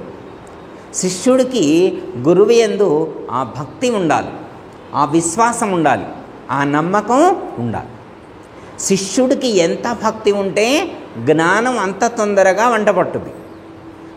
శిష్యుడికి భక్తి లేదనుకోండి, గురువు బోధించినా కానీ వంట పట్టదు. శిష్యుడు ఎంత భక్తి కలిగి ఉండాలి, ఎంత విశ్వాసంతో ఉండాలి, ఎంత నమ్మకంతో ఉండాలి అనేటువంటి దానికి మనకి గురుగీతలో చెప్పారు. గురుగీతలో ఎవరు చెప్పారు? మా అమ్మని అడుగుతారే గురుగారు, మీకు తెలియదా అనేది అడగరుగా అమ్మ. గురుగీత అమ్మ, గురుగీతలో పరమేశ్వరుడు పార్వతీదేవి చెప్పారు. నేనైతే కాదుగా అమ్మ చెప్పింది, నేనైతే కాదుగా. పరమేశ్వరుడు పార్వతీదేవికి చెప్పారు. 2 శ్లోకాలు గుర్తు చేస్తా, కంక్లూడ్ అవుతాయి. తర్వాత చంద్రశేఖర్ గారు కాసేపు కృష్ణశ్రీ చెప్తే దీపాలు వెలిగిద్దాం. ఓకే, ఇక్కడ శ్లోకం ఉంది. కాశీక్షేత్రం నివాసశ్చ జాహ్నవీ చరణోదకం గురుర్విశ్వేశ్వర సాక్షాత్ తారకం బ్రహ్మనిశ్చయ. ఇది గురుగీతలోనే ఉందిగమ్మ. నెక్స్ట్ ఇంకో శ్లోకం. గురుసేవ గయా ప్రోక్త దేహస్య దక్షయోవట తత్పాదం విష్ణుపాదం స్యాత్ తత్ర దత్త మనస్తతం. ఈ 2 శ్లోకాలు ఒకసారి గుర్తు చేసుకొని కంక్లూడ్, తక్కువ టైంలోనే. ఓకే, పై శ్లోకంలో ఏమని చెప్తున్నారు? కాశీక్షేత్రం నివాసశ్చ జాహ్నవీ చరణోదకం గురుర్విశ్వేశ్వర సాక్షాత్ తారకం బ్రహ్మనిశ్చయ అని చెప్పారు. అంటే ఏంటి అర్థం అందులో చెప్పింది అంటే, గురువు ఉండేటువంటి స్థానం. ఇది ఎవరు చెప్పారు? పార్వతీదేవికి పరమేశ్వరుడు చెప్తున్నారు. పార్వతీదేవికి పరమేశ్వరుడు చెప్తున్నారు. ఏమని చెప్తున్నారు? ఓ దేవి, ఈ ప్రపంచంలో గురువు చాలా గొప్పవాడు. గురువు ఎంతటి గొప్పవాడు అంటే, గురువు ఉండేటువంటి స్థానము కాశీక్షేత్రంతో సమానం. అర్థమైందమ్మా? అక్కడ గురువు యొక్క పాదతీర్థం ఎలాంటిది అంటే జాహ్నవీ చరణోదకం. జాహ్నవి అంటే జక్ను మహర్షి ద్వారా పునీతమైనటువంటి గంగాదేవితో సమానం. ఎలాంటి పాదోదకం? ఇక్కడ మళ్ళీ రాత్రి చెప్పుకున్నటువంటి అమృత బిందువు అలాంటి పాదోదకం. మళ్ళీ మనకు గుర్తు రావాలన్నమాట. ఏ సందర్భంలో ఏది ఎందుకు చెప్తున్నారు అనేది అర్థం కావాలా. మళ్ళీ కాళ్ళు కడిగిన నీళ్ళని అనుకోకుండా ఉండాలని చదువుతున్నాను అనమాట. ఏ పాదోదకాన్ని గుర్తు చెప్తున్నారు ఇక్కడ? జాహ్నవీ చరణోదకం అని కీర్తించినటువంటిది దేన్ని? కాశీక్షేత్రం నివాసశ్చ అంటే గురువు ఉండేటువంటి క్షేత్రము కాశీక్షేత్రంతో సమానం. గురువు విశ్వేశ్వర సాక్షాత్, గురువు సాక్షాత్తు విశ్వేశ్వరుడితో సమానం. తారకం బ్రహ్మ నిశ్చయ అన్నారు. తారకం బ్రహ్మ నిశ్చయ అనే దానికి అర్థం ఏమని చెప్తారు అంటే, ముక్తికోపనిషత్తు అని ఉంది. విన్నారమ్మా? ఎప్పుడు? ఏమో అయ్యా చెబుతుంటే ఎన్నో ముక్తికోపని ఈ ఆడుంటుందో అది. ముక్తికోపనిషత్తులో శ్రీరామచంద్రమూర్తి ఆంజనేయుడికి చెప్తాడు. శ్రీరామచంద్రమూర్తి ఆంజనేయుడికి చెప్తాడు. ఏమని చెప్పారు? నాయన, కాశీలో ఎవరైనా మరణిస్తే ఆ మరణించేటువంటి చివరి క్షణంలో పరమేశ్వరుడు ఆ జీవుడి యొక్క చెవిలో తారక మంత్రాన్ని ఉపదేశిస్తారు అని ముక్తికోపనిషత్తులో రాసింది. ముక్తికోపనిషత్తులో శ్రీరామచంద్రమూర్తి ఆంజనేయుడికి ఒక మాట చెప్పారు. నేను చెప్పింది కాదు ఇది. మళ్ళా అర్థమైందమ్మా? శ్రీరాముడు ఆంజనేయుడికి చెప్పాడు. ఏమని చెప్పాడు? కాశీలో ఎవరైనా మరణిస్తే వాళ్ళ యొక్క చెవిలో ఆ విశ్వేశ్వరుడు వచ్చి తారక మంత్రాన్ని ఉపదేశిస్తారని చెప్పారు. డన్. అందుకే చాలామంది వృద్ధాప్యం వచ్చినప్పుడు కాశీలో ఉంటారు. పోతే ఆయన వచ్చి చెప్తారుగా లాస్ట్ మినిట్లో వచ్చి, వాళ్ళ కండిషన్ అనమాట, కమిట్మెంట్ ఉందిగా, అని వస్తారని వెళ్ళి అక్కడ ఉంటారన్నమాట. కానీ ఇక్కడేమని చెప్తున్నారంటే, గురుగీతలో మళ్ళీ ఇది ఎవరు చెప్తున్నారు? పరమేశ్వరుడు ఏమని చెప్పారు? దానికి కాంట్రవర్సీ చెప్పారు. రాముడు అలా చనిపోయేప్పుడు చెప్తారంటే, పరమేశ్వరుడు ఏమని చెప్తున్నారు పార్వతీదేవికి? అసలు అప్పుడు దాకెందుకు, సచ్చేదాకా ఉంటాం ఎందుకంటే, ఇప్పుడు లైవ్లో నువ్వు జీవించి ఉన్నప్పుడే గురువు దగ్గరకు వెళ్తే నీకు ఆ తారక మంత్రం చెప్తారు కదా. ఓ ఎప్పుడో పోయేప్పుడు వచ్చి నువ్వు కాశీలో ఉంటే నేను వచ్చి చెవిలో మూస్తే నీకేం ఉపయోగం? నువ్వు జీవించి ఉన్నప్పుడే గురువు దగ్గరకు వెళ్తే నేను అప్పుడెప్పుడో చెప్పే తారక మంత్రం ఇప్పుడే చెప్తాడు కదా కదా. మరి ఇప్పుడే ఇక్కడే ఈ క్షణమే తారక మంత్రాన్ని ఉపదేశించేటువంటి గురువు ఉన్నప్పుడు, మరి నువ్వు గురువు ఉపదేశించే తారక మంత్రాన్ని వినకుండా, తారక మంత్రం చెప్పినా కానీ అనుష్ఠానం చెయ్యకుండా మరి ఎక్కడికో వెళితే ఏం ఉపయోగం అని పరమేశ్వరుడు పార్వతీదేవితో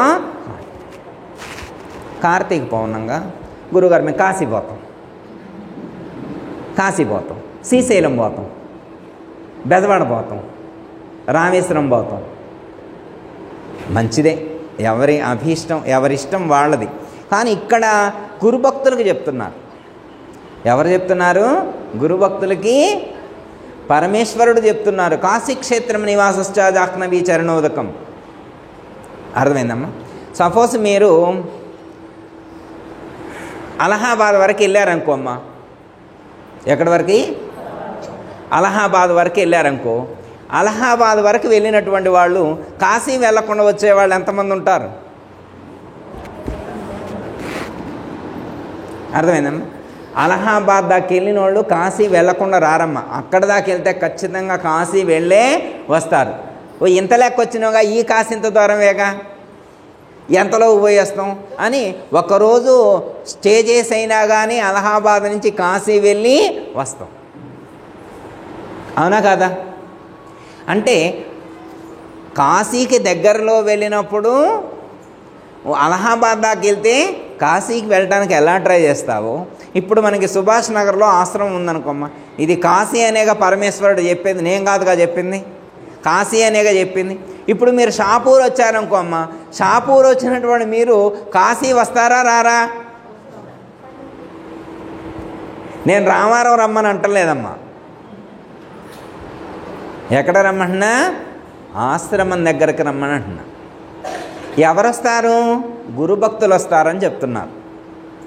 మీరు నిజంగా భక్తులైతే పరమేశ్వరుడు చెప్పేటువంటి ఆ వాక్యం మీద మీకు నమ్మకం ఉంటే, గురువు నివసించేటువంటి ప్రదేశము కాశీక్షేత్రంతో సమానము అనేటువంటి నమ్మకం, దృఢం, భక్తి, శ్రద్ధ మీకుంటే మీరు ఖచ్చితంగా వస్తారు.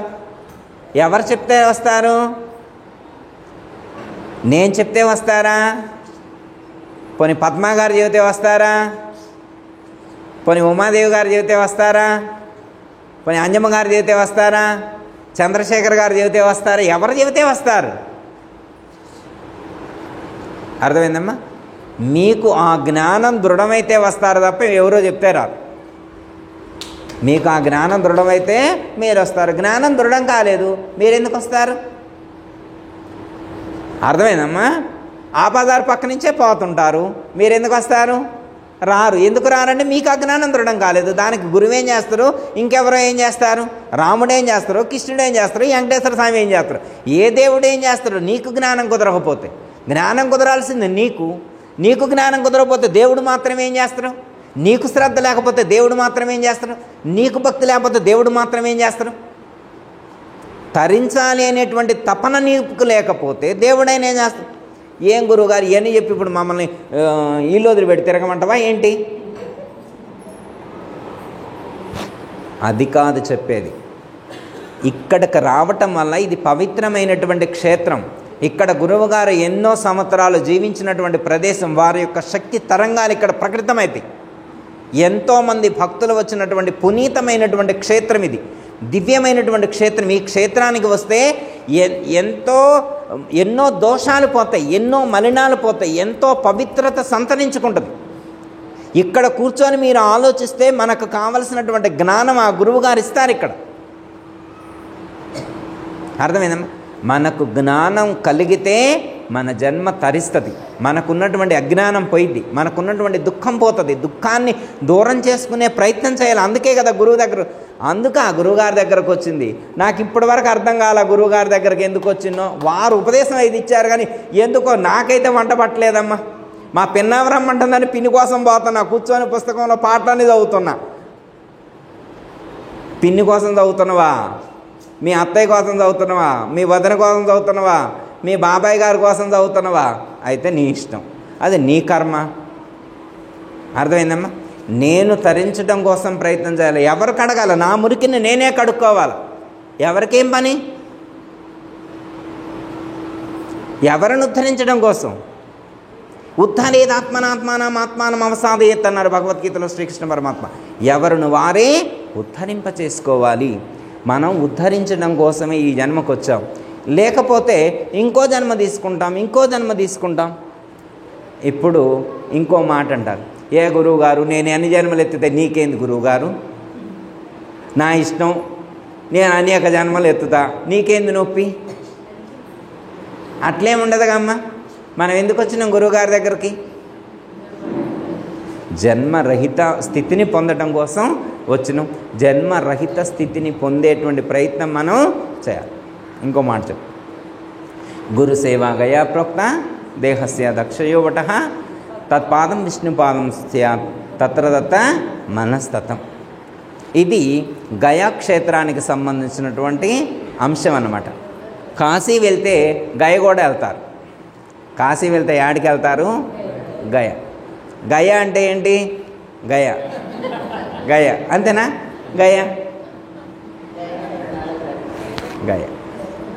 సరే. గయలో పిండ ప్రదానాలు చేస్తారు కదా. గయలో పితృదేవతలకు పిండ ప్రదానం వాళ్ళ ఇష్టం.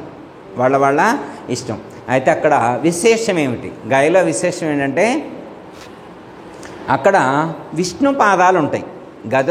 గయలో ఉన్నటువంటి విశేషం ఏంటంటే విష్ణు పాదాలు ఉంటాయి. అర్థమైందా? అక్కడ విష్ణు పాదాలను దర్శించుకోవాలి. అర్థమైందమ్మా? విష్ణు పాదాలను దర్శించుకుంటేనే గయ వెళ్ళినటువంటి ఆ ప్రయోజనం అనేటువంటిది చేకూరుతుంది. అయితే ఇక్కడ ఏమని చెప్పారంటే, గురుసేవ గయా ప్రోక్త దేహస్య దక్షయో వట. గయలో మొత్తం 3 చూడాలమ్మా. ఏమేం చూడాలా? 3. ఒకటేం చూడాలా? విష్ణు పాదాలు. 2 వటవృక్షం ఉంటుంది, మర్రి చెట్టు. వటవృక్షం అంటే మర్రి చెట్టు. ఇంకొకటి ఆవు ఉంటుంది, ఆవును దర్శించుకోవాలి. అక్కడ 3 గయ వెళ్తే 3 చేయాలి. ఒకటి విష్ణు పాదాలు, మర్రి చెట్టు, ఆవు. అర్థమైందమ్మా? మనకి పిండ ప్రదానం చేసేప్పుడు అవి ఇస్తారు కదా. ఇచ్చిన తర్వాత కొన్ని విష్ణు పాదాల దగ్గర పెట్టాలా, కొన్ని ఆవుకు తినిపిస్తారు, కొన్ని అక్కడ నదిలో నిమజ్జనం చేస్తారు, రకరకాలు చేస్తారు. వాళ్ళు చెప్పినట్టు మనం ఫాలో అవ్వాలి.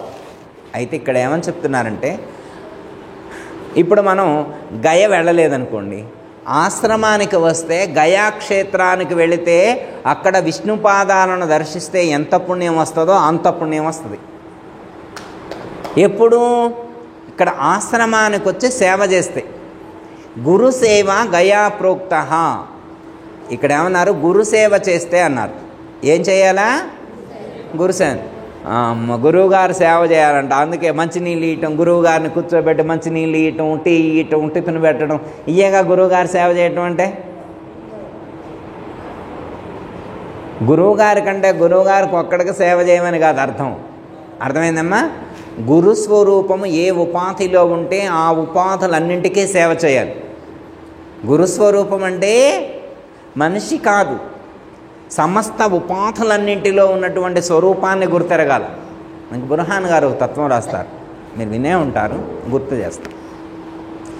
గురుస్వరూపము తెలియా తరమాయిలాలోన హరిహరాదులకైనాను సద్గురు లేక హరిహరాదులకైనాను గురుస్వరూపము తెలియా తరమాయిలాలోన హరిహరాదులకైనాను సద్గురు లేక హరిహరాదులకైనాను. ఏమని చెప్పారు? గురుస్వరూపాన్ని గురించి తెలుసుకోవటం ఎవరికో తెలియదట. ఎవరికి ఇక్కడ చెప్పింది? హరిహరాదులు. హరిహరాదులు అంటే వాళ్ళెవరు?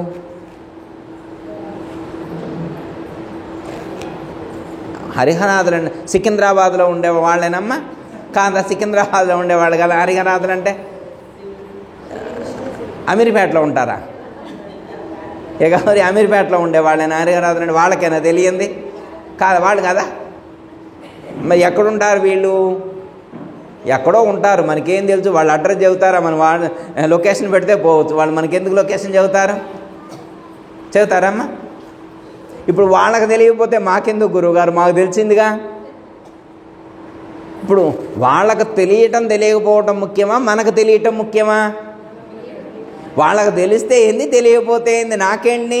నాకైతే తెలుసు కదా, నాకైతే తెలుసు కదా, నీకు తెలిస్తే చాలు అంటే మళ్ళా. మరి వాళ్ళే తెలుసుకోలేకపోతే నువ్వెట్లా తెలుసుకోగలిగిను?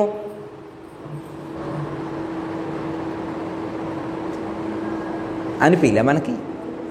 గురుస్వరూపము తెలియా తరమాయిలాలోన హరిహరాదులకైనాను సద్గురు లేక హరిహరాదులకైనాను. హరిహరాదులకు కూడా తెలియలేదట. ఎప్పుడు? ఏమని చెప్తున్నారు? ఏమనకి ఏమంటున్నారు? సద్గురు లేక, సద్గురు లేక హరిహరాదులకైనాను. సద్గురు లేకపోతే హరిహరాదులకు కూడా తెలియదు. అర్థమైందమ్మా? అందుకే ఇప్పుడు మనమందరం ఆరాధించేటువంటి కృష్ణుణ్ణి, ఇప్పుడు మనమందరం ఆరాధించేటువంటి రాముడు, మనమందరం ఆరాధించేటువంటి విష్ణువు, మనమందరం ఆరాధించేటువంటి సూర్యుడు, మనమందరం ఆరాధించేటువంటి దక్షిణామూర్తి, వాళ్ళకే గురువులు ఉన్నారు. విష్ణువుకే గురువు ఉన్నాడు, రాముడికే గురువు ఉన్నాడు, కృష్ణుడికే గురువు ఉన్నాడు, సూర్యుడికే గురువు ఉన్నాడు, ఆంజనేయుడికే గురువు ఉన్నాడు. వాళ్ళకే గురువులు ఉన్నారు. వాళ్ళే సాధన చేసి ఆ గురుతత్వాన్ని తెలుసుకున్నారు. మనమెంత? ఏమో గురువుగారు వాళ్ళకి తెలియదు కాబట్టి గురువుగారి దగ్గరికి వెళ్ళి తెలుసుకున్నారు. నాకు తెలుసుగా అమ్మా. తెలిస్తే అవసరంలా, తెలియకపోతే వాళ్ళని అనుసరించి వాళ్ళు ఎలా తెలుసుకున్నారో మనం అలా తెలుసుకోవాలి అమ్మ. అంతేగా? ఇప్పుడు రాత్రి ఉపదేశం తీసుకున్నప్పుడు ఏమని చెప్పుకున్నాం? అదే కదా. శివుడు ఏ దైవాన్ని ధ్యానం చేస్తున్నాడు? శ్రీకృష్ణుడు ధ్యానం చేసేది ఎవరిని? శివుడు ఎవరిని ధ్యానం చేస్తున్నాడు, శ్రీకృష్ణుడు ఎవరిని ధ్యానం చేస్తున్నాడు, సూర్యుడు ఎవరిని ధ్యానం చేస్తున్నాడు, దక్షిణామూర్తి ఎవరిని ధ్యానం చేస్తున్నాడు, విష్ణువు ఎవరిని ధ్యానం చేస్తున్నారు, వాళ్ళెవరిని ధ్యానం చేస్తున్నారు. మనమందరం ఈ దేవుళ్ళని ధ్యానం చేస్తున్నాం, మనమందరం దేవుళ్ళని ధ్యానం చేస్తున్నాం, రైట్, ఓకే. మరి వాళ్ళు కళ్ళు మూసుకొని వాళ్ళు ఎందుకు కూర్చోవాలా? వాళ్ళెవరిని ధ్యానం చేస్తున్నారు? అర్థమైందమ్మా? మనం ఎవరిని ధ్యానం చేస్తున్నామో వాళ్ళు ధ్యానం చేసేది కూడా ఆ స్వరూపాన్ని. వాళ్ళు వేరే స్వరూపాన్ని ధ్యానం చేయట్లే, అదే గురుస్వరూపము. మనం ధ్యానం చేసేది వాళ్ళు ధ్యానం. దక్షిణామూర్తి ధ్యానం చేసింది, శ్రీ మహావిష్ణువు ధ్యానం చేసింది, యాజ్ఞవల్కి ధ్యానం చేసింది, జనకుడు ధ్యానం చేసింది, సాందీపుడు ధ్యానం చేసింది, శ్రీకృష్ణ పరమాత్మ ధ్యానం చేసింది, శ్రీరాముడు ధ్యానం చేసింది, ఆంజనేయుడు ధ్యానం చేసింది కూడా ఆ స్వరూపాన్ని. మన గురువుగారు ధ్యానం చేసింది కూడా ఆ స్వరూపాన్ని. స్వరూప జ్ఞానం కలిగి ఉన్నారు, స్వరూపమునందే స్థితమై ఉన్నారు. మనం కూడా ఆ జ్ఞానం కలిగి ఉండి ఆ స్థితిలో ఉంటే చాలు. అర్థమైందమ్మా? ఇప్పుడు ఆ స్వరూపాన్ని నేను ఎరిగా అనుకోమ్మా, ఎక్కడ ఎరగాల? నా లోపల ఎరగాలి. అర్థమైందమ్మా? నా లోపల ఎరిగిన తర్వాత బయట కూడా ఎరగాలి. ఇప్పుడు పరమాత్మ స్వరూపం ఇందాక చెప్పారు కమ్మా, గురుస్వరూపం అని చెప్పారు కదా, అది లోపల ఉంటుందా బయట ఉంటుందా? బయట ఉండదా? అది అమ్మ బయట కూడా ఉంటుందా? వీరు బయట కూడా ఉంటుంది అంటున్నారు. అదేనమ్మా? ఎందుకంటే ఫస్ట్ లోపల ఎరిగిన తర్వాత బయట కూడా ఎరగవచ్చు. అర్థమైందమ్మా? ఫస్ట్ లోపల ఎరిగిన తర్వాత బయట కూడా ఎరగవచ్చు. బయట కూడా ఆ స్వరూపమే ఉంది. ప్రహ్లాదుడు అదే కదా చెప్పింది, ఇందు గలడందు లేడను సందేహము వలదు చక్రి సర్వోపగతుడు ఎందెందు వెతికి చూచిన అందందే గలడు దానవాగ్రని వింటే. అంటే ఏంటి అర్థం? ఎందులో చూస్తే అందులో కనిపిస్తారు, ఎక్కడ చూస్తే అక్కడ. అర్థమైందమ్మా? ఆ స్వరూపం బయట ఉంది. ఎగ్జాంపుల్ ఒకటి చెప్తామా, మీకు తెలిసిందే, మళ్ళీ ఒకసారి ఎగ్జాంపుల్ చెప్తా. ఇప్పుడు లడ్డు తీసుకొచ్చాను, ఆ లడ్డు లోపల తీయగా ఉంటుందా బయట తీయగా ఉంటుందా అంటే ఏం సమాధానం చెబుతాం? లోపలే. బయట కూడా తీయగానే ఉంటుందా లడ్డు? అదేంది, లోపలగా ఉండాల్సింది తీయగా. లడ్డు లోపల ఏముందో బయట కూడా అదే ఉంది. లడ్డు లోపల ఏముందో బయట కూడా అదే. మన లోపల ఏముందో బయట కూడా అదే ఉంది. లడ్డు లాగానే మనం కూడా, అంటే లడ్డు అని కాదు అర్థం, లడ్డు ఎగ్జాంపుల్ తీసుకుంటే మన లోపల ఏ తత్వం ఉందో, లడ్డు లోపలే ఉందో బయట అదే ఉన్నట్లుగా మన లోపల ఏ తత్వం ఉందో బయట కూడా అదే ఉంది. ఎప్పుడు? మనం చూడగలిగినప్పుడు, మనం ఎరగగలిగినప్పుడు. ఓకే అమ్మా?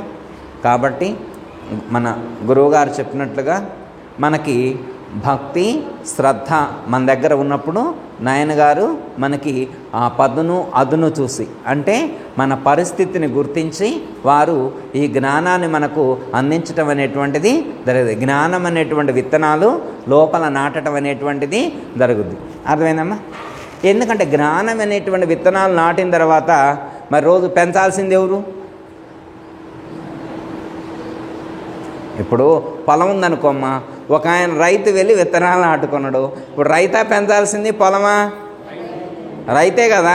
ఇప్పుడు మరి గురువుగారు జ్ఞాన బీజాలు నాటితే మరి పెంచుకోవాల్సింది గురువుగారే కదా. మరి అప్పుడప్పుడు వచ్చి బోధ చేయాల్సింది గురువుగారే. మరి శిష్యుని రమ్మంటాం ఏంటి?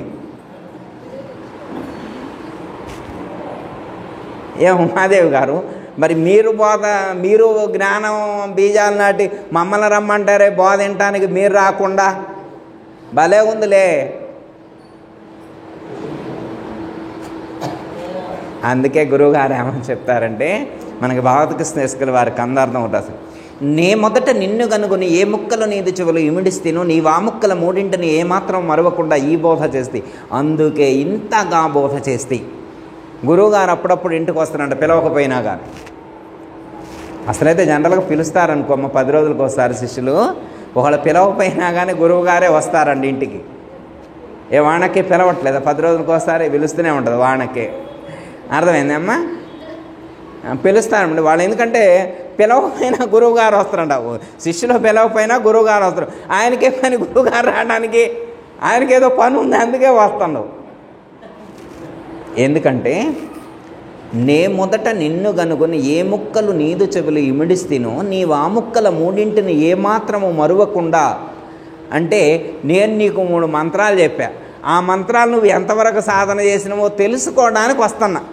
గురువుగారు ఎందుకు వస్తారంటే ఆ మంత్రాలు నువ్వు ఎంతవరకు సాధన చేస్తున్నావో తెలుసుకోవడానికి వస్తారు. ఓకే అమ్మా. కాబట్టి మనం గురువుగారు రాకుండానే గురువుగారి దగ్గర మనమే వచ్చి ఆ మంత్రాలు ఎంతవరకు సాధన చేసామో చూపెట్టి వెళితే సరిపోయింది. అందుకే గురువుగారు నెల నెల వచ్చేది, మీరు రాకుండా మీకు ఆ శ్రమ తప్పియాలనేగా, మీకు ఆ శ్రమ తప్పియాలనే మేము నెలకోసారి పౌర్ణానికి వచ్చి మేము ఎంత నేర్చుకున్నాం ఒప్పజెప్పిపోతున్నాంగా. అదేనమ్మా, డన్. ఓకే. ఇక్కడ మరి గురువుగారు మనం ఆ స్థితిలో ఉంటే, శ్రద్ధాభక్తి మన దగ్గర ఉంటే వారు మనకు అవసరమైనటువంటి జ్ఞానాన్ని అందిస్తారు.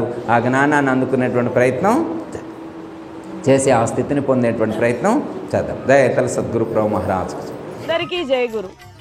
మరిన్ని ఆధ్యాత్మిక రహస్యాల కోసం అచల బోధ, ఆత్మబోధ, భగవద్గీత, అలాగే పండుగల్లో దాగిన అర్థాలు, అంతరార్థాల కోసం మరియు యోగము, ధ్యానము మొదలైన అనేక ఆధ్యాత్మిక తెలుగు ప్రవచనాల కోసం క్రింద ఉన్నటువంటి రెడ్ కలర్ సబ్స్క్రైబ్ బటన్ను క్లిక్ చేయండి. అలాగే ప్రక్కనే ఉన్నటువంటి గంట సింబల్ను నొక్కండి. అలాగే ఈ వీడియో మీకు నచ్చినట్లయితే లైక్ చేయండి మరియు షేర్ చేయండి. జై గురు.